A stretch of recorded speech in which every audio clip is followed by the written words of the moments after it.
ನಮಸ್ತೆ ವೀಕ್ಷಕರೇ, ಕಾನೂನು ಸ್ಪಂದನ ವಿಶೇಷ ಕಾರ್ಯಕ್ರಮದಲ್ಲಿ ಸ್ವಾಗತ. ನಾನು ಕಮಲ್ ನಯನ್. ಇವತ್ತಿನ ಕಾನೂನು ಸ್ಪಂದನದಲ್ಲಿ ವಿಶೇಷವಾದಂಥ ಕಾಯ್ದೆಯ ಕುರಿತಂತೆ ಮಾತನಾಡಲಿಕ್ಕಿದ್ದೇವೆ. ಈ ವಿಶೇಷವಾದ ಕಾಯ್ದೆ ನಿಮಗೆಲ್ಲರಿಗೂ ಗೊತ್ತೇ ಇದೆ. ಈಗ ಎಲ್ಲರ ಬಾಯಲ್ಲಿ ಚರ್ಚೆ ಆಗ್ತಕ್ಕಂಥದ್ದು RTI ಅಂದರೆ ಉಚಿತ ಮತ್ತು ಕಡ್ಡಾಯ ಶಿಕ್ಷಣ ಹಕ್ಕು. ಈ ಒಂದು ಕಾಯ್ದೆಯ ಕುರಿತಂತೆ ವಿಶೇಷವಾಗಿ ಮತ್ತು ಸಂಪೂರ್ಣ ವಿವರಣೆ ನೀಡುವುದಕ್ಕೆ ನಮ್ಮೊಟ್ಟಿಗೆ ವಿಶೇಷವಾದಂಥ ವಕೀಲರು ಇವತ್ತಿದ್ದಾರೆ. ಅವರು ಮುಲ್ಕಿ ತಾಲೂಕಾ ಹೋರಾಟ ಮತ್ತು ರೈಲ್ವೆ, ಹೆದ್ದಾರಿ, ಮತ್ತು ಮಾನವ ಹಕ್ಕುಗಳ ಮತ್ತು ಶಿಕ್ಷಣ ಪ್ರೇಮಿ ಸಂಘಟನೆ ಸಾಕಷ್ಟು ಹೋರಾಟವನ್ನು ಮಾಡಿದಂಥವ್ರು, ನಿಮಗೆಲ್ಲರಿಗೂ ಪರಿಚಿತರಾಗಿರ್ತಾರೆ. ದಿನೇಶ್ ಉಳೆಪಾಡಿ ಅಂತಕ್ಕಂಥವ್ರು ನಮ್ಮೊಟ್ಟಿಗೆ ಈ ದಿನ ಕಾರ್ಯಕ್ರಮದಲ್ಲಿ ಭಾಗವಹಿಸ್ತಾ ಇದ್ದಾರೆ. ಬನ್ನಿ ಅವ್ರನ್ನ ಕಾರ್ಯಕ್ರಮದಲ್ಲಿ ವೆಲ್ಕಮ್ ಮಾಡಿಕೊಂಡು ಕಾರ್ಯಕ್ರಮವನ್ನು ಆರಂಭ ಮಾಡೋಣ. ಸರ್ ನಮಸ್ತೆ. ನಮಸ್ತೆ. ಇವತ್ತಿನ ಕಾನೂನು ಸ್ಪಂದನದಲ್ಲಿ ತಮಗೆ ಸ್ವಾಗತ ಸರ್. ಇವತ್ತು ನಾವು ಬಹಳ ಮುಖ್ಯವಾಗಿ ಈಗ ಎಲ್ಲರೂ ಕೂಡ RTI ಏನು 2009ರಲ್ಲಿ ಆರಂಭವಾಯಿತು. RTI ಅಂದರೆ ನಿಮ್ಮ ಉಚಿತ ಮತ್ತು ಕಡ್ಡಾಯ ಶಿಕ್ಷಣ ಹಕ್ಕು ಕನ್ನಡದಲ್ಲಿ ಹೇಳೋದಾದರೆ, ಇದರ ಅಗತ್ಯತೆ ನಮ್ಮ ದೇಶದಲ್ಲಿ ಹೇಗಿತ್ತು ಮತ್ತು ಇದರ ಈಗ ಸದ್ಯಕ್ಕೆ ಇದರ ಉಪಯೋಗ ಯಾವ ರೀತಿಯಾಗಿ ಆಗ್ತಾ ಇದೆ, ಇದರ ಬಗ್ಗೆ ಜನರಿಗೆ ಯಾವ ರೀತಿಯ ಇನ್ನೂ ಮಾಹಿತಿ ಅಗತ್ಯತೆ ಇದೆಲ್ಲವನ್ನು ನಾವು ನೋಡುವಾಗ ಮೊದಲು RTI ಅಂದರೆ ಏನು ಅನ್ನೋದು ನಾವು ಸ್ಪಷ್ಟವಾಗಿ ನಮ್ಮ ಜನಕ್ಕೆ ಒಮ್ಮೆ ಅರ್ಥವಾಗುವುದಾದರೆ ಅದರ ವಿಶ್ಲೇಷಣೆಯನ್ನು ತಾವು ಹೇಗೆ ಮಾಡ್ತೀರಿ? RTI ಅಂದರೆ ಉಚಿತ ಮತ್ತು ಕಡ್ಡಾಯ ಶಿಕ್ಷಣ ಹಕ್ಕು. ಓಕೆ. ಬಹುಶಃ ನಮ್ಮ ಮಕ್ಕಳನ್ನ ನಾವು ಕಾಣುವುದಿದ್ರೆ ಅದಕ್ಕೆ ನಮಗೆ ನಮ್ಮದೇ ಆದ ಸಂವಿಧಾನ ಇದೆ. ಈ ಸಂವಿಧಾನದ ಒಳಗಡೆ ನಮಗೆ ನಮ್ಮ ಶಿಕ್ಷಣ ಪಡೆಯುವಂಥ ಹಕ್ಕು, ಶಿಕ್ಷಣ ಪಡೆಯುವಂಥ ಹಕ್ಕು ಏನಿದೆ ಆ ಸಂವಿಧಾನದ ಒಳಗಡೆ ಹಿಂದೆ ಇದ್ದರೂ ಕೂಡ ಅದಕ್ಕಿಂದು ಆರ್ಟಿಕಲ್, ಸಂವಿಧಾನದಲ್ಲಿ ಆರ್ಟಿಕಲ್ ಅಂತ ಇರಲಿಲ್ಲ. ಅದು 2009 ಬಂತು ಆರ್ಟಿಕಲ್ 21A.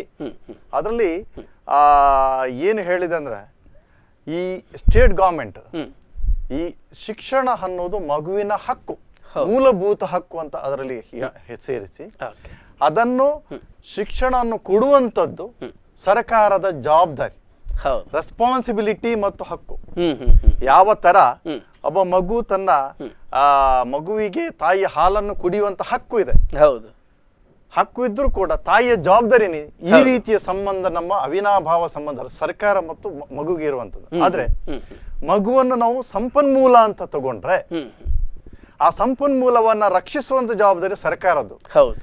ನಮ್ಮಲ್ಲಿ ಯಾವ ರೀತಿ ಭಾವನೆ ಇದೆ ಅಂದ್ರೆ, ನಾವು ಮಗು ಜನನ ಆದ ತಕ್ಷಣ ಅಥವಾ ಮಕ್ಕಳ ಬಗ್ಗೆ ನಮ್ಮ ದೇಶದಲ್ಲಿರುವಂತಹ ಅಥವಾ ರಾಜಕೀಯ ವ್ಯಕ್ತಿಗಳಿಗೂ ಕೂಡ ಈ ಬಗ್ಗೆ ಕೆಲಸ ಮಾಡ್ತಾ ಇಲ್ಲ, ಅದ ಜನರು ಕೂಡ ಅರ್ಥ ಮಾಡ್ಕೊಂಡಿಲ್ಲ.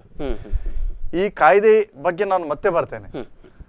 ಮಕ್ಕಳನ್ನ ನಾವು ಸಂಪನ್ಮೂಲ ಅಂತ ತಗೊಂಡ ಮೇಲೆ ಅದನ್ನು ಮುಂದಿನ ಭವಿಷ್ಯಕ್ಕೆ ಬೇಕಾದಾಗಿ ನಿರ್ಮಾಣ ಮಾಡುವಂಥದ್ದು, ಭವಿಷ್ಯ ನಿರ್ಮಾಣ ಮಾಡುವಂಥದ್ದು ಅದು ಸರ್ಕಾರದ ಜವಾಬ್ದಾರಿ ಅಂತ ಇದ್ದಾಗ ಸರ್ಕಾರ ಯಾವ ರೀತಿ ಅವರನ್ನ ನೋಡ್ಕೊಳ್ಬೇಕು. ಹಾಗಾದ್ರೆ ಸರ್ಕಾರ ಈ ಒಂದು ಇನ್ಸ್ಟಿಟ್ಯೂಷನ್ ಮಾಡ್ಲಿಕ್ಕೆ, ನನಗೆ ಒಂದು ಮಗು ಇದ್ರೆ ಆ ಮಗುವಿಗೆ ಶಿಕ್ಷಣವನ್ನು ಕೊಡ್ಬೇಕು, ನನಗೆ ಇನ್ಸ್ಟಿಟ್ಯೂಷನ್ ಮಾಡ್ಲಿಕ್ಕೆ ಆಗಲ್ಲ. ಶಿಕ್ಷಣ ಸರ್ಕಾರದ ಸಂಪತ್ತು. ಆ ಸಂಪತ್ತನ್ನ ಧಾರೆ ಎರೆಯಬೇಕಾದದ್ದು ನಮ್ಮ ಮಕ್ಕಳಿಗೆ ಧಾರೆ ಎರೆಯುವ ಸರ್ಕಾರ. ಹಾಗಿದ್ರೆ ಈ ವ್ಯವಸ್ಥೆಯನ್ನು ಹೇಗೆ ಮಾಡಬೇಕು, ಹಾಗಿದ್ದಾಗ ಆ ವ್ಯವಸ್ಥೆ ಹೇಗಿರ್ಬೇಕು ಇದೆಲ್ಲ ನಿರ್ಧಾರ ಮಾಡಬೇಕಾದ್ದು ಸರ್ಕಾರ. ಆದ್ರೆ ನಮ್ಮ ದುರಂತ ಏನಂದ್ರೆ, ಈ ಶಿಕ್ಷಣ ಅನ್ನೋದನ್ನ ನಾವು ಕೇವಲ ಖಾಸಗೀಕರಣ ಅಥವಾ ನಾವು ಹಿಂದೆ ಮೆಕಾಲೆ ಸಿಸ್ಟಮ್ ಅನ್ನು ನೋಡಿದ ಬ್ರಿಟಿಷರು ಕೂಡ ಏನು ಶಿಕ್ಷಣ ಯಾಕೆ ಬೇಕು, ನಾಗರಿಕರನ್ನು ನಿರ್ಮಾಣ ಮಾಡಲಿಕ್ಕೆ, ಅಥವಾ ಆ ಕಾಲದಲ್ಲೂ ಕೂಡ ಅಂದಿನ 1890 ಅಥವಾ ಆ ಹೊತ್ತಿನಲ್ಲಿ ಆ ಬ್ರಿಟಿಷ್ ಸಮಯದಲ್ಲಿ ಕೂಡ ಶಿಕ್ಷಣವನ್ನು ಹಕ್ಕನ್ನಾಗಿ ನೋಡ್ಕೊಂಡಿದ್ರು. ಆ ಹಿನ್ನೆಲೆಯಲ್ಲಿ ಉಚಿತ ಶಿಕ್ಷಣಗಳನ್ನು ಕೊಡ್ತಾ ಇದ್ರು. ಆದ್ರೆ ನಮ್ಮ ಸ್ವಾತಂತ್ರ್ಯೋತ್ತರ ಏನಾಯ್ತಂದ್ರೆ, ರಾಜಕೀಯ ವ್ಯಕ್ತಿಗಳೇ ಈ ರೀತಿ ಒಂದು ಇನ್ಸ್ಟಿಟ್ಯೂಷನ್ ಮಾಡ್ಕೊಂಡ್ರು. ಈ ಇನ್ಸ್ಟಿಟ್ಯೂಷನ್ ಮಾಡ್ಕೊಂಡಾಗ ಅವರಿಗೆ ಅದನ್ನು ಬಿಸ್ನೆಸ್ ಆಗಿ ತಗೊಂಡ್ರು. ನಮ್ಮ ಕರ್ನಾಟಕಕ್ಕೆ ಬಂದಾಗ ಎಜುಕೇಶನ್ ಆಕ್ಟ್ 1983 ಬಂತು. ಇದರಲ್ಲಿ ಏನಂದ್ರೆ, ಬೋಧನೆ ಮತ್ತು ಬೌದ್ಧಿಕ ಸಂಪತ್ತು ಅಂತ, ನಿಜವಾಗಿ ಬೌದ್ಧಿಕ ಸಂಪತ್ತಲ್ಲ, ಮಕ್ಕಳನ್ನ ನಾವು ಸಂಪತ್ತಂತ ತಗೊಂಡ್ರೆ ಬೌದ್ಧಿಕ ಸಂಪತ್ತಲ್ಲ. ಆಗಿದ್ರು ಕೂಡ ಅದರ ಮ್ಯಾನೇಜ್ಮೆಂಟ್ ಹೇಗಿರ್ಬೇಕು ಅನ್ನೋದನ್ನ 1983 ಬಂದಾಗ ಅದರಲ್ಲಿ ಮ್ಯಾನೇಜ್ಮೆಂಟ್ಗಳಿಗೆ ಏನಂದ್ರೆ ಸರ್ಕಾರ ಸ್ವಲ್ಪ ಜವಾಬ್ದಾರಿ ಹಿಂದೆ ಪಡ್ಕೊಂಡು ಖಾಸಗಿ ಅವರಿಗೆ ಅನುಕೂಲ ಕೂಡ ಮಾಡಿತು. ಆದ್ರೆ ಖಾಸಗಿ ಅನುಕೂಲ ಮಾಡುವಾಗ ಮ್ಯಾನೇಜ್ಮೆಂಟ್ ಏನಿದೆ ಅದು ಸರ್ಕಾರದ ಇರುತ್ತೆ.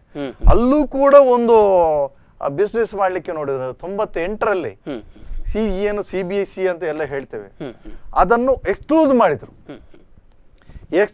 ಅದನ್ನ ಹೊರತುಪಡಿಸಿದಾಗ ಆ ಬಗ್ಗೆ ನಮ್ಮ ಕರ್ನಾಟಕ ಸರ್ಕಾರ ರಾಜ್ಯ ಹೈಕೋರ್ಟ್ಗೆ ಒಂದು ರಿಟ್ ಪಿಟಿಷನ್ ಹೋಯಿತು. ಅದು 2012ರಲ್ಲಿ 11ರಲ್ಲಿ ಜಸ್ಟಿಸ್ ನಾಗಮೋಹನ್ ದಾಸರು ಅದರ ಮೇಲೆ ಒಂದು ಜಜ್ಮೆಂಟ್ ಬರೆದು ಈ CBSE ಕೂಡ ಅಲ್ಲಿ 1983 ಆಕ್ಟ್ ಏನಿದೆ 98ರಲ್ಲಿ ಈ CBSE ನಮ್ಮ ಕಂಟ್ರೋಲಲ್ಲಿ ಇಲ್ಲ ಅನ್ನೋ ಒಂದು ಕಾಯ್ದೆಯನ್ನು ತಂದು ಅಮೆಂಡ್ಮೆಂಟ್ ಮಾಡಿ ತಿದ್ದುಪಡಿ. ಈ ತಿದ್ದುಪಡಿ ಎಗೇನ್ಸ್ಟ್ ಕಾನ್ಸ್ಟಿಟ್ಯೂಷನ್ ಅಂತ ಹೇಳಿದರು ಹೈಕೋರ್ಟ್ 2012ರಲ್ಲಿ.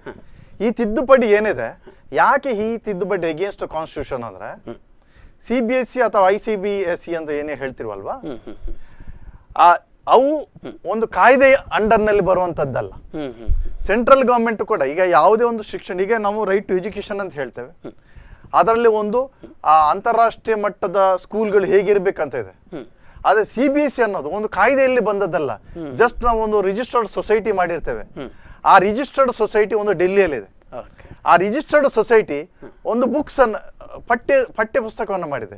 ಆ ಪಠ್ಯ ಪುಸ್ತಕದ ಕ್ರಮವನ್ನ ನಮ್ಮ ಸೈಕಾಲಜಿಕಲ್ ಅಟ್ಯಾಕ್ ಮಾಡಿದೆ. ಈ ಪಠ್ಯ ಪುಸ್ತಕದ ಕ್ರಮವೇ ನಮಗೆ ಬೇಕು ಅನ್ನೋ ರೀತಿಯಲ್ಲಿ ಅಲ್ಲ, ನಿಜ ಇದು ಎಜುಕೇಶನ್ ಅಲ್ಲ. ಹಾಗಿದ್ರೆ CBSE ಏನಿದೆ ಅದಕ್ಕೆ ಕಾಯ್ದೆ ಇಲ್ಲ, ಅಥವಾ ಸೆಂಟ್ರಲ್ ಗವರ್ಮೆಂಟ್ ಕೂಡ ಅಲ್ಲ, ಸೆಂಟ್ರಲ್ ಗವರ್ಮೆಂಟ್ ಯಾವುದೇ ಕಾಯ್ದೆಯಲ್ಲಿ ಬಂದಿಲ್ಲ. ಹಾಗಾಗಿ ಅದು ಸಂವಿಧಾನ ವಿರೋಧಿ ಆ ರೀತಿ ಅಮೆಂಡ್ಮೆಂಟ್. ಹಾಗಿದ್ರು ಕೂಡ ಯಾಕೆ ಅದನ್ನು ಮಾಡಿದ್ರೆ ಅಂದ್ರೆ ನಮ್ಮ ಹೆಚ್ಚಿನ MLA MP ಗಳು ಈ CBSE ಸ್ಕೂಲ್ಗಳನ್ನ ಮಾಡ್ತಾ ಇದ್ದಾರೆ. ಅವುಗಳಿಗೆ ಎಕ್ಸಾಮ್ಷನ್ ಇದೆ, ಟ್ಯಾಕ್ಸ್ ಮತ್ತು ಈ ತರದ ಅವುಗಳು ಆಟೋನಮಸ್ ಬಾಡಿ ಆಗಿ ವರ್ತನೆ ಮಾಡ್ತಾ ಇದ್ರು. ಹಾಗಾಗಿ ಈ ಏನೇ ಕಾಯ್ದೆಯನ್ನು ಅಮೆಂಡ್ಮೆಂಟ್ ಹೋದ್ರೂ ಕೂಡ ಅದನ್ನು ಎಗೇನ್ಸ್ಟ್ ಕಾನ್ಸ್ಟಿಟ್ಯೂಷನ್ ಅಂತ ಹೇಳಿದ್ರು ಕೂಡ ಈ CBSE ಸ್ಕೂಲ್ಗಳೇನಿವೆ ನಾವು ರಾಜ್ಯ ಸರ್ಕಾರಕ್ಕೆ ಬಾಧ್ಯರಲ್ಲ ಅಂತ ಹೇಳ್ತೇವೆ. ಆದ್ರೆ ಮತ್ತೊಂದು ಕಡೆಯಲ್ಲಿ ಆದ ನಂತರ ಅದರ ಅಂದ್ರೆ ಮೀನ್ ವೈಲ್ 2009ರಲ್ಲಿ ಈ ಶಿಕ್ಷಣ ಅನ್ನೋದು ಏನು, ನಾವು ಹಿಂದೆ ಅದರ ಬಗ್ಗೆ ಅಥವಾ ಒಟ್ಟು ಶಿಕ್ಷಣವನ್ನ ಹಿನ್ನೆಲೆಯನ್ನು ನೋಡ್ತಾ ಬಂದಾಗ ಅದು ಬಿಸ್ನೆಸ್ ಆಗಿ ಪರಿವರ್ತನೆಗೊಂಡು ನಮ್ಮನ್ನು ಯಾರಿಗೂ ಕೂಡ ಶಿಕ್ಷಣವನ್ನು ಪಡೆಯಲಿಕ್ಕೆ ಕೂಡ ನಾವು ಮಗು ಆದ್ರೆ ಹೆದರುವಂತ ಒಂದು ಸನ್ನಿವೇಶನ ಸೃಷ್ಟಿ ಆಯ್ತು. 2009ರಲ್ಲಿ ಅದೇ ಸಂದರ್ಭದಲ್ಲಿ ನಮ್ಮ ಭಾರತ ಅಂತಾರಾಷ್ಟ್ರೀಯ ಮಟ್ಟದಲ್ಲಿ ಏನೇ ಟ್ರೀಟೀಸ್ ಅಂತ ಹೇಳ್ತೇವೆ, ಆ ಸಂದರ್ಭದಲ್ಲಿ ಅಂತಾರಾಷ್ಟ್ರೀಯ ಮಾನ್ಯತೆಯನ್ನು ಪಡೆಯಬೇಕಾದ್ರೆ ಭಾರತ ಒಂದು ಎಗ್ರಿಮೆಂಟ್ ಅಂದ್ರೆ ಒಂದು ಅಂಡರ್ಟೇಕಿಂಗ್ ಕೊಡ್ತು. ಏನಂದ್ರೆ ನಮ್ಮ ಏನೋ ದೇಶದಲ್ಲಿ ಅಂತಾರಾಷ್ಟ್ರೀಯ ಮಟ್ಟದ ಶಿಕ್ಷಣವನ್ನು ಕೊಡ್ತೇವೆ ಅಂತ ಒಂದು ಟ್ರೀಟೀಸ್ ಎಗ್ರಿಮೆಂಟ್ ಆದ್ಮೇಲೆ ಆ ಹಿನ್ನೆಲೆಯಲ್ಲಿ ನಾವು 2009 ರೈಟ್ ಟು ಎಜುಕೇಶನ್ ಅಂತ ಬಂದು ಅದೇ ಹೊತ್ತಿಗೆ ನಮ್ಮ ಸುಪ್ರೀಂ ಕೋರ್ಟ್ ಏನ್ ಹೇಳಿತಂದ್ರೆ ಶಿಕ್ಷಣ ಮೂಲಭೂತ ಹಕ್ಕು ಅಂತ ಏನ ನಮ್ಮ ಸುಪ್ರೀಂ ಕೋರ್ಟ್ ಹೇಳಿದ ಹಿನ್ನೆಲೆಯಲ್ಲಿ ಅಂತಾರಾಷ್ಟ್ರೀಯ ಮಟ್ಟದಲ್ಲಿ ಹೇಳಿದ ಎಗ್ರಿಮೆಂಟ್ ಆದ ಹಿನ್ನೆಲೆ ಇದರಲ್ಲಿ ಆಗಿದ್ದಾಗ ರೈಟ್ ಟು ಉಚಿತ ಮತ್ತು ಕಡ್ಡಾಯ ಶಿಕ್ಷಣ ಅಂದ್ರೆ ಏನು ಅನ್ನೋದು ನಾವು ಹೇಳ್ಬೇಕಾಗುತ್ತೆ. ಉಚಿತ ಅಂತ ಹೇಳಿದಾಗ ಅಂತಾರಾಷ್ಟ್ರೀಯ ಕಾನೂನು ಪ್ರಕಾರ 18 ವರ್ಷದವರೆಗೆ ಎಲ್ಲಾ ಮಕ್ಕಳಿಗೆ ಶಿಕ್ಷಣ ಕೊಡುವುದು ಸರ್ಕಾರದ ಜವಾಬ್ದಾರಿ. ಅದು ಸರ್ಕಾರ ಜವಾಬ್ದಾರಿ ಉಚಿತ 18 ವರ್ಷ. ಆದ್ರೆ ನಮ್ಮ ರೈಟ್ ಟು ಎಜುಕೇಶನ್ ಅಲ್ಲಿ ಅದನ್ನು ಸ್ವಲ್ಪ ಸಣ್ಣದು ಮಾಡಿದ್ರು, ಸರಳೀಕರಣ ಸರಳ ಅಲ್ಲ, ವಯಸ್ಸನ್ನ ವಯೋಮಾನ ಏನಿದೆ ಕಡಿಮೆ ಮಾಡಿದ್ರು. 6ರಿಂದ 14 ಅಂತ ಮಾಡಿದ್ರು.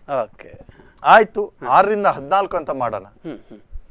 ಈ 6ರಿಂದ 14 ವರ್ಷದ ವರೆಗಿನ ಮಕ್ಕಳಿಗೆ ಉಚಿತ ಮತ್ತು ಕಡ್ಡಾಯ ಅಂತ ಹೇಳಿದ್ರೆ ನಾವು ಕೇಳುವಂಥದ್ದು ಈಗ ನಮ್ಮ ವಾತಾವರಣ ಏನಿದೆ, ನಮ್ಮಲ್ಲಿರುವಂತಹ ಭಾವನೆಗಳೇನಿದೆ ಅಂದ್ರೆ ನಾವು ಪಬ್ಲಿಕ್ ಅಲ್ಲಿ ಇರುವಂತಹ ಭಾವನೆಗಳು ಏನಿದು ಒಂದು 25% ಅಂತ ಹೇಳ್ತಾರೆ, ಮತ್ತೊಂದು ಉಚಿತ ಮತ್ತು ಕಡ್ಡಾಯ ಅಂತ ಹೇಳ್ತಾರೆ.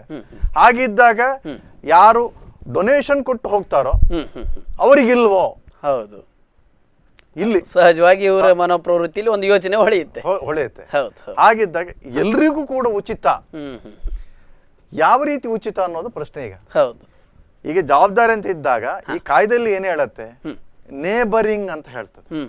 ಒಂದು ಮಗು ಆ ಮಗುವಿನ ವಾಸಸ್ಥಳದ ಪ್ರದೇಶದ 1ರಿಂದ 5 ಕಿಲೋಮೀಟರ್ ವ್ಯಾಪ್ತಿಯಲ್ಲಿ, ಅಂದ್ರೆ ಈ ಕಡ್ಡಾಯ ಶಿಕ್ಷಣದಲ್ಲಿ 1ರಿಂದ 8ನೇ ತರಗತಿಯನ್ನ ಪ್ರೈಮರಿ ಸ್ಕೂಲ್ ಅಂತ ಕನ್ಸಿಡರ್ ಮಾಡಿದ್ರು. ಓಕೆ, ಹೌದು. ಈ ಪ್ರೈಮರಿ ಸ್ಕೂಲಲ್ಲಿ 1 to 5th ಮತ್ತು 5 to 8.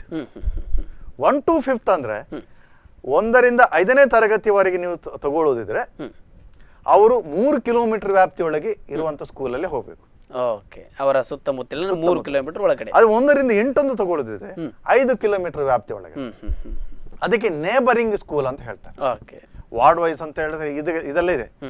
ಹಾಗಿದ್ದಾಗೆ ನೇಬರಿಂಗ್ ಸ್ಕೂಲ್ ಅಂತ, ಹಾಗಿದ್ದಾಗೆ ಇದೇ ಆಕ್ಟ್ ಅಲ್ಲಿ ಏನಾಗಿತ್ತು, ಒಂದು ಕಡೆ ನಮ್ಮಲ್ಲಿರುವ ಸಮಸ್ಯೆ ಏನಂದ್ರೆ, ಒಂದು ಕಡೆ ಖಾಸಗಿ ಸಂಸ್ಥೆಗಳು ಬೆಳೆದು ಹೋಗಿದೆ, ಮತ್ತೊಂದು ಕಡೆ ನಮ್ಮ ಸರ್ಕಾರಿ ಸ್ಕೂಲ್ಗಳೇನಿವೆ ಅವುಗಳಲ್ಲಿ ಏಕೋಪಾಧ್ಯಾಯ ಇದ್ದೆ ಅಥವಾ ವ್ಯವಸ್ಥೆ ಇಲ್ಲ, ಅಥವಾ ಸವಲತ್ತುಗಳಿಲ್ಲ, ಮೂಲಭೂತ ಸವಲತ್ತುಗಳಿಲ್ಲ. ರೈಟ್ ಟು ಎಜುಕೇಶನ್ ಏನ್ ಹೇಳತ್ತಂದ್ರೆ ಅದನ್ನ ಕ್ವಾಲಿಟಿ, ಯಾವ ರೀತಿ ಕ್ವಾಲಿಟಿ, ನಂಬರ್ ಆಫ್ ಸ್ಟೂಡೆಂಟ್ಸ್, ಅದೇ ರೀತಿ ನಿಮ್ಮ ಪಠ್ಯಕ್ಕೊಬ್ಬರಂತೆ ಅಲ್ಲಿ ಟೀಚರ್ಸ್ಗಳು ಬೇಕು, ಆ ಟೀಚರ್ಸ್ಗಳಿಗೂ ಕ್ವಾಲಿಟಿ ಇರಬೇಕು, ಆ ಕ್ವಾಲಿಟಿಯನ್ನು ಕೊಡುವಂತ ಒಂದು ಇನ್ಸ್ಟಿಟ್ಯೂಷನ್ ಇರಬೇಕು. ಮಕ್ಕಳಿಗೆ ಕೊಡುವಂತ ಶಿಕ್ಷಣದ ವ್ಯವಸ್ಥೆಯನ್ನು ನೀಡುವಂತಹ ಟೀಚರ್ ಏನು ಶಿಕ್ಷಣ ಧಾರೆ ಎರೆಯುವಂತ ಶಿಕ್ಷಕರು ಯಾರಿದ್ದಾರೆ ಅವರಲ್ಲಿ ಕ್ವಾಲಿಟಿ, ಇದು ರೈಟ್. ಇದನ್ನು ಒಂದು ಕ್ವಾಲಿಟಿ ಎಜುಕೇಶನ್ ಪಡೆಯುವಂಥದ್ದು ಕೂಡ ಮಕ್ಕಳ ಹಕ್ಕು ಆಗತ್ತೆ. ಅದರ ವ್ಯಾಪ್ತಿ ನೀವು ಚಿಂತನೆ ಮಾಡಿದಾಗ, ಅದನ್ನು ಓದ್ತಾ ಹೋದಾಗ ಅಥವಾ ಹೋರಾಟಕ್ಕೆ ಇಳಿದಾಗ ಅದರ ವ್ಯಾಪ್ತಿ ವಿಸ್ತರಣೆ ಆಗ್ತಾ ಹೋಗ್ತದೆ. ಕೇವಲ ರೈಟ್ ಟು ಎಜುಕೇಶನ್ 25% ಅಂತ ಹೇಳ್ಕೊಂಡು ಈ ಪೇಪರ್ನಲ್ಲಿ ಬರುವುದನ್ನು ನೋಡಿ ಕೇವಲ ಬಡ ವರ್ಗ ಅಂತಲ್ಲ, ಎಲ್ಲಾ ವರ್ಗದ ಜನಗಳಿಗೆ ಕೂಡ ಉಚಿತ ಶಿಕ್ಷಣ, ಎಲ್ಲಾ ವರ್ಗದ ಜನರಿಗೆ ಕೂಡ ಕಡ್ಡಾಯ ಶಿಕ್ಷಣ. ಹಾಗಿದ್ದಾಗ ಮತ್ತೊಂದು ಆಂಗಲ್ ಅಲ್ಲಿ ನಾವು ತಗೊಳ್ಳುವ ಬರುವಾಗ ಪ್ರಸ್ತುತ ವ್ಯವಸ್ಥೆಯಲ್ಲಿ ನಾವು ಅಡ್ಜಸ್ಟ್ ಮಾಡಬೇಕಾಗತ್ತೆ. ಏನಂದ್ರೆ ಈಗ ಈ ಕಾಯ್ದೆಯ ಪ್ರಕಾರ ರಾಜ್ಯ ಸರ್ಕಾರ ಅದರ ಜವಾಬ್ದಾರಿ ಏನಂದ್ರೆ ಪ್ರತಿ ಗ್ರಾಮದಲ್ಲಿ ಪ್ರತಿ ಅಥವಾ ಕಂದಾಯ ಇಲಾಖಾ ಮಟ್ಟ ಅಂತ ತಗೊಳ್ಳಿ, ಹಾಗಿದ್ರೆ ವ್ಯವಸ್ಥೆ ಹೀಗೆ ಬರುತ್ತದೆ. ಅಲ್ಲಿ ಲೋಕಲ್ ಬಾಡೀಸ್ ಅಂತ ಬರುತ್ತೆ. ಲೋಕಲ್ ಬಾಡೀಸ್ ಅಂತ ಬಂದಾಗ ಇಲ್ಲಿ ಕೂಡ ನಾವು ಅನಲೈಸ್ ಮಾಡಬಹುದು. ಇಲ್ಲಿ ಏನ್ ಬರುತ್ತೆ, ಲೋಕಲ್ ಬಾಡೀಸ್ ಬರೋದು ನಮ್ಮ ಗ್ರಾಮ ಪಂಚಾಯತ್ ಸದಸ್ಯರು. ನಮ್ಮ ಪ್ರಶ್ನೆ ಹೋರಾಟದಲ್ಲಿ ಸಮಯದಲ್ಲಿ ಬಂದದ್ದು, ನಾವು ಪ್ರಜಾಪ್ರಭುತ್ವದಲ್ಲಿದ್ದೇವೆ, ಪ್ರಜಾಪ್ರಭುತ್ವದಲ್ಲಿ ನಾವು ಲೋಕಲ್ ಬಾಡೀಸ್ ಅನ್ನು ಆಯ್ಕೆ ಮಾಡುವಾಗ ಅಥವಾ ಜಿಲ್ಲಾ ಮಟ್ಟದಲ್ಲಿ ಆಯ್ಕೆ ಮಾಡುವಾಗ, ರಾಜ್ಯ ಮಟ್ಟದಲ್ಲಿ ಆಯ್ಕೆ ಮಾಡುವಾಗ ನಾವು ಯಾರನ್ನು ಆಯ್ಕೆ ಮಾಡಬೇಕು? ನಮಗೆ ಭವಿಷ್ಯತ್ತಿನ ನಮ್ಮಲ್ಲಿ ಕೈಯಲ್ಲಿ ಸಂಪನ್ಮೂಲ ಏನಿದೆ, ಸಂಪತ್ತೇನಿದೆ, ಅದು ಭವಿಷ್ಯತ್ತಿನ ನಾಗರಿಕರು. ಹೌದು. ಆ ನಾಗರಿಕರನ್ನ ಬೌದ್ಧಿಕವಾಗಿ ಬೆಳೆಸುವಂತಹ ಒಂದು ವ್ಯವಸ್ಥೆಯನ್ನು ಕಲ್ಪಿಸಲಿಕ್ಕೆ ಗ್ರಾಮ ಮಟ್ಟದಲ್ಲಿ ನಾವು ಆಯ್ಕೆ ಮಾಡ್ತೇವೆ. ಯಾವುದು ಲೋಕಲ್ ಬಾಡೀಸ್ ಇವರಿಗೆ ಶಿಕ್ಷಣವನ್ನ ಯಾವುದೇ ನಮ್ಮ ಲೋಕಲ್ ಬಾಡೀಸ್ ಅವರು ಸ್ಕೂಲನ್ನ ಮಾಡುವಂತ ಅಧಿಕಾರ ಇದೆ. ಜಿಲ್ಲಾ ಪಂಚಾಯತಿ ಏನಿದೆ ಅವರು ಸ್ಕೂಲಲ್ಲಿ ಮಾಡುವಂತ ಅಧಿಕಾರ ಇದೆ. ಅದೇ ರೀತಿ ಸಿಟಿ ಕಾರ್ಪೊರೇಷನ್ ಲೋಕಲ್ ಪಂಚಾಯತಿ ಏನ್ ಹೇಳ್ತೇವೆ ಅವರಿಗೂ ಸ್ಕೂಲ್ ಮಾಡುವಂತ ಅಧಿಕಾರ ಇದೆ. ಈ ಕಾಯ್ದೆಯಲ್ಲಿ ಇವರಿಗೆ ಅಧಿಕಾರ ಕೊಟ್ಟಿದೆ. ಹಾಗಿದೆ ಇವರಿಗೆ ಫಂಡ್ ಎಲ್ಲಿಂದ ಬರಬೇಕು ಅಂತ ಕೇಳಬಹುದು. ಈ ಫಂಡ್ ಅನ್ನ ಈ ಕಾಯ್ದೆ ಅಡಿಯಲ್ಲಿ ಏನು ಹೇಳ್ತಾರಂದ್ರೆ, ಸೆಂಟ್ರಲ್ ಗವರ್ಮೆಂಟ್ ರಾಜ್ಯ ಸರ್ಕಾರ ಅವರು ಪ್ರಪೋರ್ಷನ್ ಇವರು ಪ್ರಪೋರ್ಷನ್ ಒಂದು ಫಂಡ್ ಇಡಬೇಕು. ಆ ಫಂಡ್ ಅನ್ನ ಇಲ್ಲಿ ಕರಬೇಕು. ಅದರ ಹೊರತಾಗಿ ನಮ್ಮ ಫೈನಾನ್ಸ್ ಅಲ್ಲಿ ಶಿಕ್ಷಣಕ್ಕೆ ಸಪರೇಟ್ ಬಜೆಟ್ ಮಾಡುವ ರೀತಿಯಲ್ಲಿ ಅದಕ್ಕೆ ರಾಷ್ಟ್ರಪತಿಯ ಒಂದು ಅನುಮತಿ ಮೇರೆಗೆ ಮಾಡಬೇಕು ಅಂತ ಕಾಯ್ದೆಯಲ್ಲಿ ಹೇಳ್ತದೆ. ನಮ್ಮ ಹಿಂದಿನ ಸರ್ಕಾರಕ್ಕಿಂತ ಈಗಿನ ಸರ್ಕಾರ ಶಿಕ್ಷಣಕ್ಕೆ ಯಾವುದೇ ಕಾಳಜಿ ಕೊಟ್ಟಿಲ್ಲ. ಫೈನಾನ್ಸ್ ಅಲ್ಲಿ ಶಿಕ್ಷಣಕ್ಕೆ ಹಿಂದಿಗಿಂತ ಸಾಧಾರಣ 30% ಕಡಿಮೆನೆ ಅಂತ ಹೇಳ್ಬೋದು. ಫೈನಾನ್ಸ್ ನೋಡಿದ್ರೆ ಬಜೆಟ್ ಅಲ್ಲಿ ಇಲ್ಲ ಅಲಾಟ್ಮೆಂಟ್. ರಾಜ್ಯ ಸರ್ಕಾರ ಮತ್ತು ಕೇಂದ್ರ ಸರ್ಕಾರದ ಒಟ್ಟು ಸೇರಿ ಮಾಡುವಂತ ಕೆಲಸ.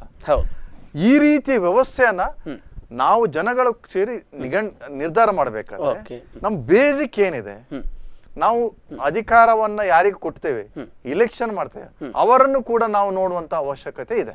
ಅಂದ್ರೆ ನಾವು ಇಲ್ಲಿ ಮತ ನೀಡುವಂತ ಸಂದರ್ಭದಲ್ಲಿ ಅಲ್ಲೂ ಕೂಡ ಬರ್ತದೆ, ಏನೇ ಇರಲಿ ಅದು ಸೆಕೆಂಡ್ರಿ ಬರೋದು. ಆದ್ರೆ ಈ ರೀತಿಯ ನಮ್ಮ ಮನೆಯ ಸುತ್ತಮುತ್ತ ಸ್ಕೂಲ್ಗಳು, ಅದು ಇಂಗ್ಲೆಂಡ್ ಅಲ್ಲಿ ಇರುವಂತದ್ದು ನೇಬರಿಂಗ್ ಅಂತ ಏನಿದೆ, ಅದು ಇದರ ಇನ್ನೂ ನಾವು ಆಳವಾಗಿ ಹೋದಾಗ ನಮ್ಗೆ ಆಯ್ಕೆ ಇಲ್ಲ. ಆಯ್ಕೆ ಇಲ್ಲ ಅಂದ್ರೆ ನೀವು ಒಂದು ಕಡೆ ವಾಸವಾಗಿರ್ತೀರಿ, ನಿಮ್ಗೆ ಮಗು ಇದೆ, ಮಗು ನೀವು ಎಲ್ಲಿರ್ತೀರಿ, ಮಗು ಎಲ್ಲಿದೆ, ಮಗುವಿನ ನೇಬರಿಂಗ್ ನೆರೆಹೊರೆಯಲ್ಲಿ ಇರುವಂತ ಸ್ಕೂಲ್ಗೆ ನೀವು ಸೇರಿಸಬೇಕು. ಎಸ್ ಸರ್, ನಾವು ಚರ್ಚೆಯನ್ನು ಮುಂದುವರಿಸೋಣ, ಒಂದು ಸಣ್ಣ ವಿರಾಮವನ್ನು ತೆಗೆದುಕೊಳ್ಳೋಣ. ಎಸ್ ವೀಕ್ಷಕರೇ, ಕಾನೂನು ಸ್ಪಂದನ ವಿಶೇಷ ಕಾರ್ಯಕ್ರಮದಲ್ಲಿ ಇದುವರೆಗೂ RTI ಅಂದರೆ ಉಚಿತ ಮತ್ತು ಕಡ್ಡಾಯ ಶಿಕ್ಷಣ ಹಕ್ಕು ಅಂದರೆ ಏನು ಅನ್ನೋದ್ರ ಬಗ್ಗೆ ಸ್ಪಷ್ಟವಾಗಿ ವಿಶ್ಲೇಷಣೆಯನ್ನು ನೀಡಿದ್ದಾರೆ. ಇನ್ನು ಮುಂದುವರೆದು ಅದರ ಅಗತ್ಯತೆ ಮತ್ತು ಅದನ್ನು ಯಾವ ರೀತಿ ಬಳಸ್ಕೊಳ್ಬೇಕು, ಹೀಗೆಲ್ಲ ಸಾಕಷ್ಟು ವಿಚಾರಗಳನ್ನು ಹಂಚಿಕೊಳ್ಳಿಕ್ಕಿದ್ದಾರೆ. ಅದಕ್ಕಿಂತ ಮುಂಚೆ ಒಂದು ಚಿಕ್ಕ ಬ್ರೇಕ್.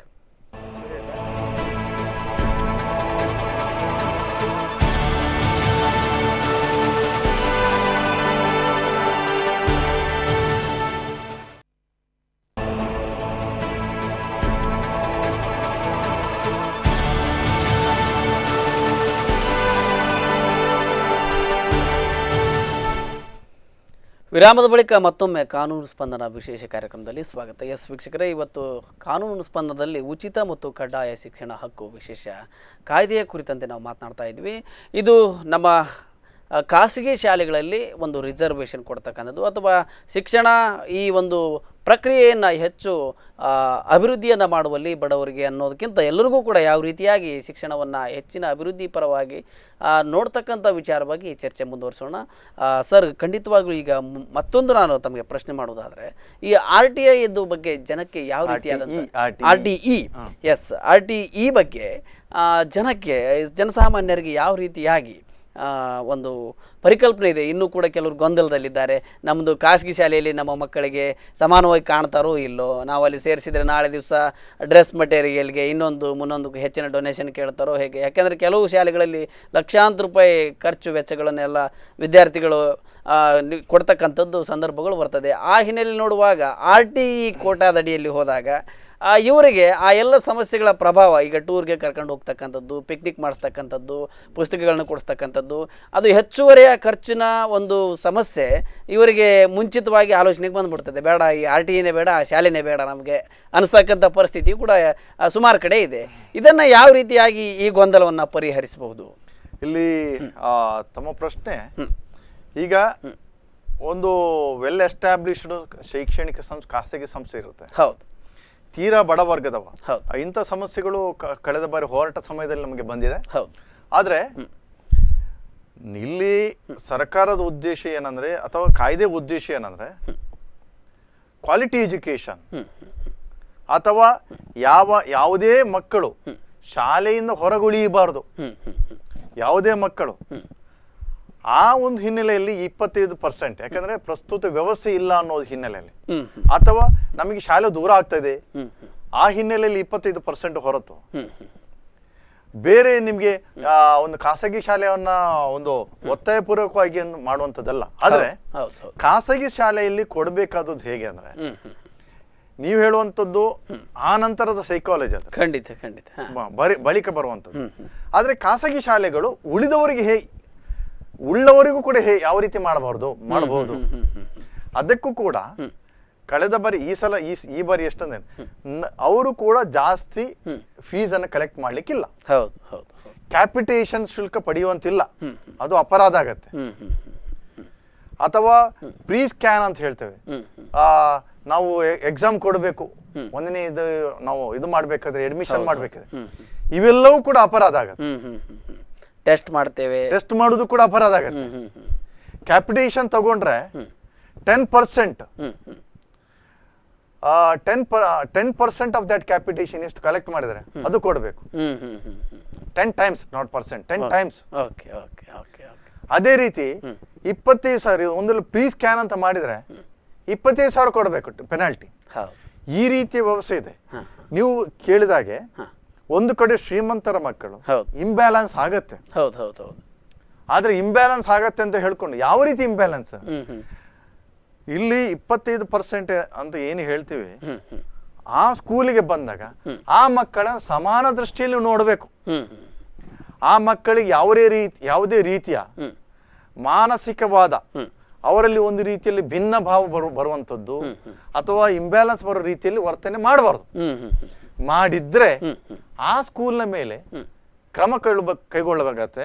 ಅವರ ಸರ್ಟಿಫಿಕೇಟ್ ಆಫ್ ರೆಕಗ್ನಿಷನ್ ಇದೆ. ಈಗ 2009 ನಂತರ ಯಾವುದೇ ಸ್ಕೂಲ್ಗಳು ಸರ್ಟಿಫಿಕೇಟ್ ಆಫ್ ರೆಕಗ್ನಿಷನ್ ತಗೊಳ್ಬೇಕು. ಆ ಸರ್ಟಿಫಿಕೇಟ್ ಆಫ್ ರೆಕಗ್ನಿಷನ್ ಕ್ಯಾನ್ಸಲ್ ಆಗುತ್ತೆ. ಆಗ ಆಟೋಮೆಟಿಕಲಿ ಆ ಸ್ಕೂಲು ಬಂದಾಗ್ತದೆ.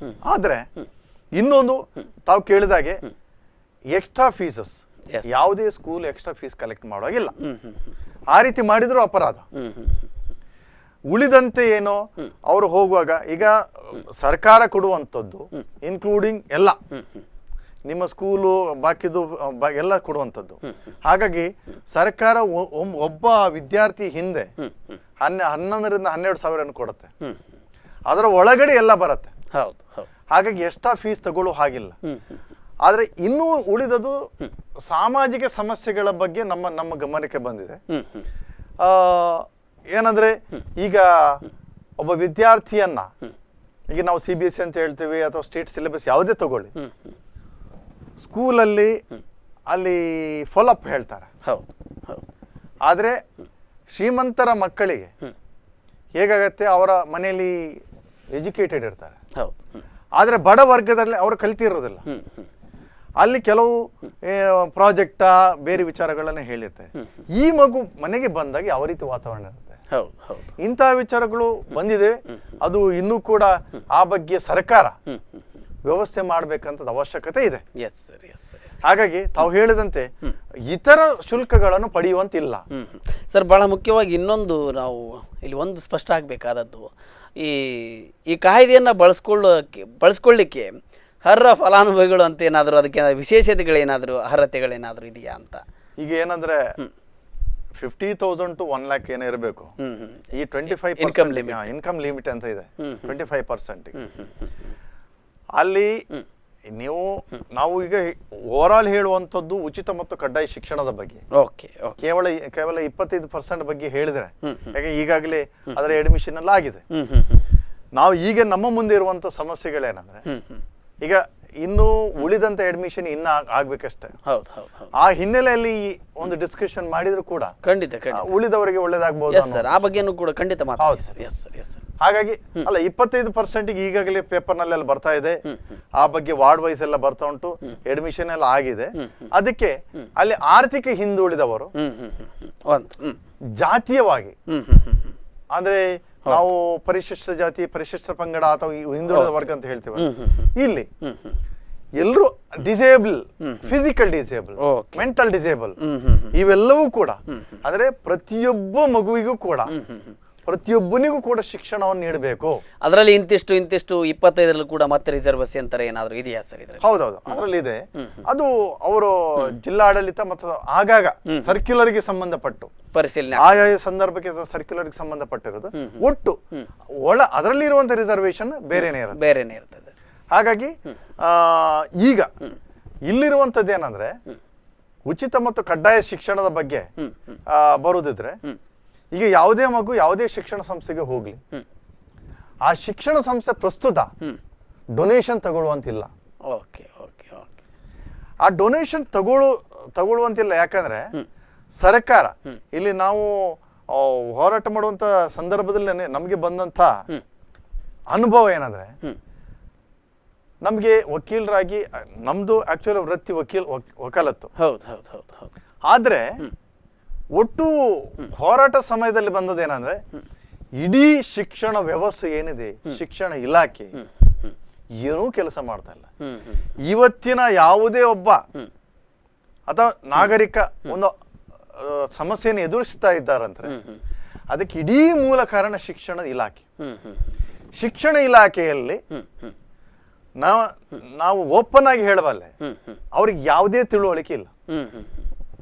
ಶಿಕ್ಷಣ ಇಲಾಖೆ ಅಂತ ಮಾತ್ರ ಶಬ್ದ, ಆ ಶಿಕ್ಷಣ ಅಂತ ಹೇಳ್ತೀವಲ್ವಾ, ಅದಕ್ಕೆ ಪೂರಕವಾದ ಅರ್ಹತೆ ಇಲ್ಲ. ಅಲ್ಲಿ ಯಾರು ಅಧಿಕಾರಿಗಳಂತ ಹೇಳ್ತೇವೆ, ಅವರಿಗಿರುವಂತ ಅಧಿಕಾರ ಏನಂತ ಗೊತ್ತಿಲ್ಲ. ಜಿಲ್ಲಾವಾರು, ತಾಲೂಕವಾರು, ಯಾವುದೇ ತಗೊಳ್ಳಿ ನೀವು, ಅವರಿಗಿರುವಂತ ಅಧಿಕಾರ ಇಲ್ಲ. ಇಲ್ಲಿವರೆಗೆ ಕಳೆದ ಬಾರಿ ನೋಡಿ, ಇಂಥ ಸ್ಕೂಲಲ್ಲಿ ನಾವು ಇದು ಫೀಸ್ ಕಲೆಕ್ಟ್ ಮಾಡ್ತಾ ಇದ್ದಾರೆ 25,000 50,000 ಅಂತ ಹೇಳಿದ್ರೆ ಆ ಬಗ್ಗೆ ಒಂದು ಲೈನ್ ಬರೀಲಿಕ್ಕೆ ಗೊತ್ತಿಲ್ಲ ಅವರಿಗೆ. ಯಾವ ಅಧಿಕಾರಿ ಇವರು? ಯಾರಿಗೆ ತಿಳಿಸ್ಬೇಕು, ಏನ್ ಆಕ್ಷನ್ ತೆಗೆದುಕೊಳ್ಬೇಕು, ಯಾವುದು ತಿಳಿಸ್ಬೇಕು ಅನ್ನೋದು ಶಬ್ದ ಬಿಡಿ. ಈಗ ನಾವು ಒಂದು ಅಧಿಕಾರಿ, ನಾನು ಅಡ್ವೊಕೇಟ್, ನನಗೆ ಕೋರ್ಟ್ ಅಲ್ಲಿ ಒಂದು ಅಪ್ಲಿಕೇಶನ್ ಹಾಕ್ಬೇಕಾದ್ರೆ ಹೌದು ಯಾವ ಕಾನೂನಿನ ಅಡಿಯಲ್ಲಿ ಅಂತ ಗೊತ್ತಿರಬೇಕು, ಯಾವ ರೀತಿ ಬರೀಬೇಕಂತ ಗೊತ್ತಿರಬೇಕು, ನನ್ನ ಕಕ್ಷಿಗಾರನ ರಕ್ಷಣೆ ಏನಂತ ನನ್ಗೆ ಗೊತ್ತಿರ್ಬೇಕಾಗುತ್ತೆ. ಈ ಅಧಿಕಾರಿಗೆ BO ಆಗ್ಲಿ ಅಥವಾ ಯಾರೇ ಬರ್ಲಿ, DDP ಆಗ್ಲಿ ಯಾರೇ ಬರ್ಲಿ, ಅವರನ್ನು ನಾನು ಪ್ರಶ್ನೆ ಮಾಡಬಲ್ಲೆ. ಅವರ ತಿಳುವಳಿಕೆ ಮಟ್ಟ ಏನಂತ ನನ್ಗೆ ಗೊತ್ತಾಯ್ತು. ಅವರ ತಿಳುವಳಿಕೆ ಮಟ್ಟ, ಅವರ ಪದ ಏನಿದೆ ಅದಕ್ಕೆ ಪೂರಕವಾಗಿಲ್ಲ. ಅದಕ್ಕೆ ಅದ ಒಂದು ಕಂಪ್ಲೇಂಟ್ ಕೊಡಿ. ಆ ಕಂಪ್ಲೇಂಟ್ ಅನ್ನು ಏನ್ ಮಾಡ್ಬೇಕಂತ ಗೊತ್ತಿಲ್ಲ. ಹಾಗಿದ್ದ ಕಾಯ್ದೆ ಯಾರಿಗೆ? ಹಾಗಿದ್ದಾಗ ಸರ್ಕಾರ ಕೇವಲ ಕಾಯ್ದೆಯೊಟ್ಟಿಗೆ ವ್ಯವಸ್ಥೆ ಬಂದಿಲ್ಲ. ಕಾಯ್ದೆ ಬಂತು, ಅದ್ರ ಜೊತೆಗೆ ಹೊಂದಾಣಿಕೆ ವ್ಯವಸ್ಥೆ ಸರಿಯಾಗಿ ವ್ಯವಸ್ಥೆ ಶಿಕ್ಷಣ ಇಲಾಖೆಯಲ್ಲಿ ಇರುವಂತ ಪ್ರಸ್ತುತ ಅಧಿಕಾರಿಗಳನ್ನ ತೆಗಿಬೇಕಾಗತ್ತೆ, ಅಥವಾ ಶಿಕ್ಷಣ ಇಲಾಖೆಯಲ್ಲಿ ಒಂದು ವಿಜಿಲೆನ್ಸ್ ವಿಂಗ್ ಮಾಡ್ಬೇಕಾಗುತ್ತೆ. ಕಾಯ್ದೆ ಆಕ್ಚುಲಿ ಇನ್ನೊಂದು ಅದನ್ನು ವಿಂಗ್ ಹೇಳಿದೆ. ಯಾವ ರೀತಿ ಹೇಳಿದೆ ಅಂದ್ರೆ, ಸ್ಟೇಟ್ ಚೈಲ್ಡ್ ರೈಟ್ ಕಮಿಷನ್ ಅಂತ ಹೇಳಿದೆ, ಲೋಕಲ್ ಬಾಡಿ ಅಂತ ಹೇಳಿದೆ.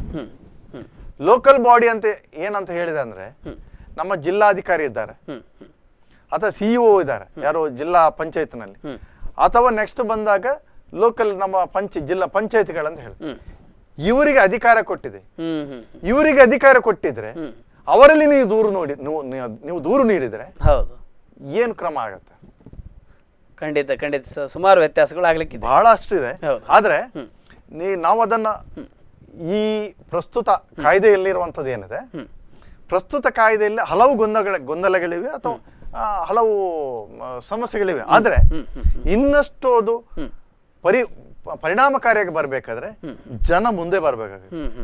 ಮುಂದೆ ಬಂದು ಅದನ್ನು ಸರ್ಕಾರಕ್ಕೆ ತೋರಿಸ್ಬೇಕಾಗತ್ತೆ, ಅಥವಾ ಶಿಕ್ಷಣ ಇಲಾಖೆ ಅಧಿಕಾರಿಗಳನ್ನ ನಾವು ಬೆನ್ನತ್ತಬೇಕು. ಅವರ ಅಧಿಕಾರವನ್ನ ನಾವು ಎಚ್ಚರಿಸಬೇಕಾಗತ್ತೆ. ಅವರಿಗಿರುವ ಅಧಿಕಾರ ಏನು? ಈಗ ನೀವು ಒಂದು ಕಡೆ ಡೊನೇಷನ್ ಇದೆ, ಈಗ ಜನರಿಗೆಲ್ರಿಗೂ ಗೊತ್ತು, ಶಿಕ್ಷಣ ಅಧಿಕಾರಿಗಳಿಗೂ ಗೊತ್ತು, ಕ್ಯಾಪಿಟೇಷನ್ ತಗೊಳ್ಲಿಕ್ಕಿಲ್ಲ. ಈಗ ನಾವೊಂದು ಪೇರೆಂಟ್ಸ್ ಆಗಿ ಕ್ಯಾಪಿಟೇಷನ್ ಇಲ್ಲ ಅಂತ ಹೇಳ್ತೀವಿ, ಸರಿ.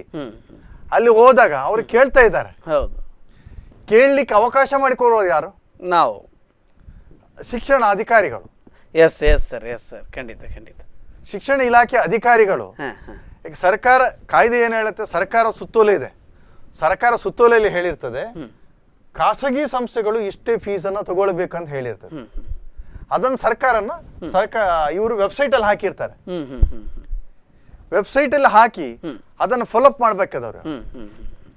ಈಗ ನೀವು ದಾರಿಯಲ್ಲಿ ಹೋದಾಗ ನಿಮಗೆ ಹೊಡಿಬಾರ್ದು ಅನ್ನೋದು ಕಾನೂನು ಇರುತ್ತೆ.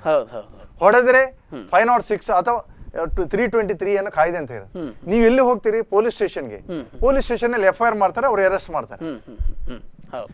ಶಿಕ್ಷಣ ಇಲಾಖೆಯಲ್ಲಿ ನಾವು ಅಲ್ಲಿ ನಮ್ಮಲ್ಲಿ ಕೇಳಿರ್ತಾರೆ, ನಮ್ಮ ಅಡ್ಮಿಷನ್ಗೆ ನಾವು ಕೊಟ್ಟಿರ್ಬೋದು, ಆ ಕೊಟ್ಟದ್ದನ್ನು ರಸೀದಿ ಸಹಿತ ನಾವು ಶಿಕ್ಷಣ ಇಲಾಖೆ ಕೊಟ್ರೆ ಶಿಕ್ಷಣ ಇಲಾಖೆ ಕ್ರಮ ಕೈಗೊಳ್ಳಬೇಕಾಗುತ್ತೆ. ಖಂಡಿತ ಈ ರೀತಿಯ ಒಂದು ಗಂಭೀರವಾದ ಕ್ರಮ ಕೈಗೊಳ್ಳಬೇಕಾಗುತ್ತೆ. ಅಲ್ಲ, ಗಂಭೀರವಾದ ಕ್ರಮ, ಸಾಮಾನ್ಯ ಜ್ಞಾನ. ಹೌದು ಖಂಡಿತ ಇದು ಪೇರೆಂಟ್ಸ್ಗೂ ಕೂಡ ಇರಬೇಕಾದ್ದು.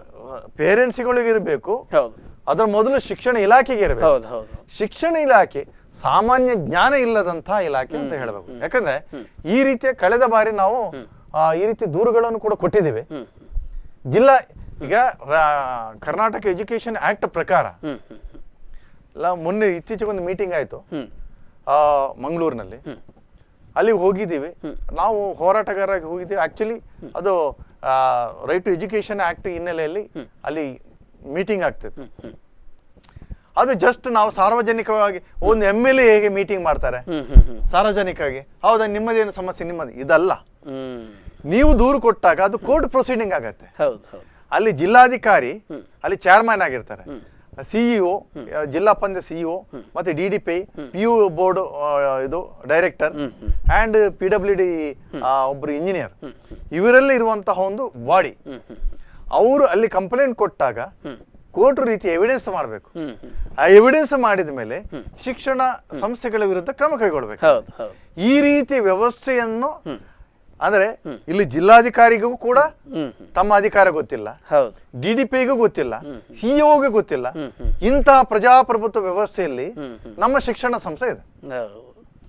ಹಾಗಾಗಿ ನಾವು ಇಲ್ಲಿ ಹೇಳ್ಬೇಕಾದ್ರೆ ನಾವು ಜನಗಳು ಎಚ್ಚರಿಸಬೇಕಾಗೇನಂದ್ರೆ ಪ್ರತಿಯೊಬ್ಬ ಪೇರೆಂಟ್ಸ್ಗಳು ಕೂಡ ನಾವು ನನ್ನ ಒಟ್ಟು ಅರ್ಥ ಏನಂದ್ರೆ ಪ್ರತಿಯೊಬ್ಬ ಪೋಷಕರು ತಾವು ಡೊನೇಷನ್ ಕೊಟ್ಟಿದ್ರೆ ಡೊನೇಷನ್ ಕೇಳಿದ್ರೆ ಕೊಟ್ಟಿದ್ರೆ ಆ ರಿಸೀಟ್ಗಳನ್ನ ತಗೊಂಡು ಜಿಲ್ಲಾಧಿಕಾರಿ ಅವರಲ್ಲಿ ಅಲ್ಲಿ ಒಂದು ದೂರನ್ನು ಕೊಡಿ.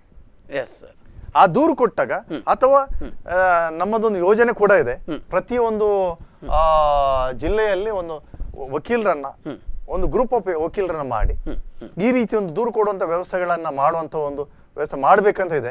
ಅದಕ್ಕೆ ನಮ್ಮ ವಕೀಲರ ಸಮುದಾಯ ಸ್ವಲ್ಪ ಸಹಕಾರ ಕೂಡ ಬೇಕಾಗ್ತದೆ.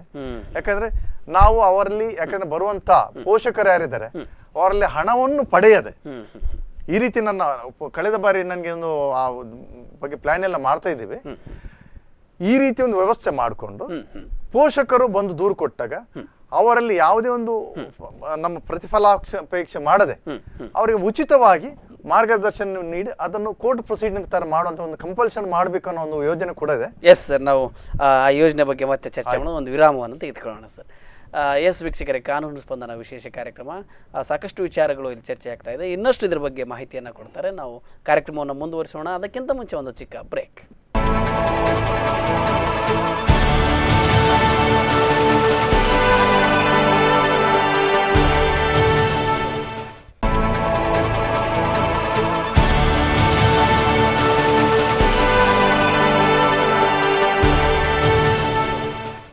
ವಿರಾಮದ ಬಳಿಕ ಮತ್ತೊಮ್ಮೆ ಕಾನೂನು ಸ್ಪಂದನ ವಿಶೇಷ ಕಾರ್ಯಕ್ರಮದಲ್ಲಿ ಸ್ವಾಗತ. ಎಸ್ ವೀಕ್ಷಕರೇ, ಇವತ್ತಿನ ಕಾನೂನು ಸ್ಪಂದನ ಸಂಚಿಕೆಯಲ್ಲಿ ನಾವು ವಿಶೇಷವಾಗಿ ಉಚಿತ ಮತ್ತು ಕಡ್ಡಾಯ ಶಿಕ್ಷಣ ಹಕ್ಕು ಇದರ ಬಗ್ಗೆ ಚರ್ಚೆಯನ್ನು ಮಾಡ್ತಾ ಇದ್ವಿ. ಇದರ ಜೊತೆಗೆ ಜನರಲ್ ಆಗಿ ಒಂದಷ್ಟು ಶಿಕ್ಷಣ ಇಲಾಖೆಯ ವಿಚಾರಗಳನ್ನು ಕೂಡ ಹಂಚಿಕೊಳ್ತಾ ಇದ್ವಿ.